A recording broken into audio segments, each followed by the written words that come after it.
Personal detail भइसकेपछि यसरी green टिक आउँछ र त्यसपछि अब फ्यामिली डिटेलतिर भर्न लाग्ने सिङ्गल, म्यारिड, डिभोर्स के हुनुहुन्छ है। त्यसरी नै ग्रान्डफादरको नाम के छ, मैले एउटा नर्मल नाम राखिदिएँ ल।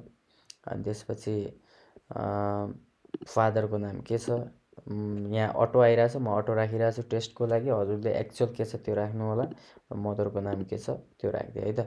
त्यसपछि हामीले यो फ्यामिली डिटेलमा पनि यो 3 जना मध्ये कुनै एकजनाको कन्ट्याक्ट नम्बर चाहिँ राखिदिनुपर्छ है त। त्यो पनि नबिर्सनु होला। रिजेक्सन हुने कारण एउटा यो पनि हो है।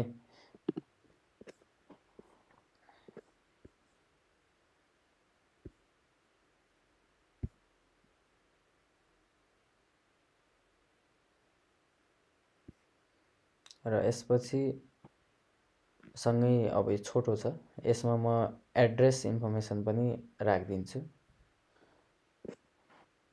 यसमा चाहिँ अब रेसिडेन्ट टाइप आफ्नो घर हो कि रेन्ट हो, अदर केही छ भने त्यो राख्दा हुन्छ। अन हाउस मैले राखेँ। अब कता बस्नुहुन्छ, मानौँ अघि मैले उता बझाङ सेलेक्ट गरेको थिएँ भने चाहिँ सुदूरपश्चिम भयो। सो बझाङ राखेँ। कुनमा बस्नुहुन्छ, कति वार्ड नम्बर हो, कुन एड्रेस हो होइन। र ल्यान्डमार्क भनेको चाहिँ उहाँको घर नजिकको कुन एरिया छ त है, या कुन स्कुल छ, कुनै हस्पिटल होला होइन, कुनै मन्दिर होला या केही छ भने चाहिँ होइन।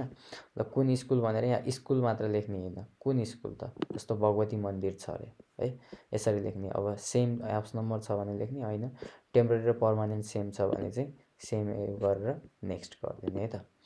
यति भइसकेपछि तपाईँको फ्यामिली डिटेल र एड्रेस डिटेल चाहिँ फिलअप भयो। अब लोन डिटेलको पार्ट छ। लोन डिटेल चाहिँ म अर्को भिडियोमा चाहिँ एक्सप्लेन गरेर राख्छु है त।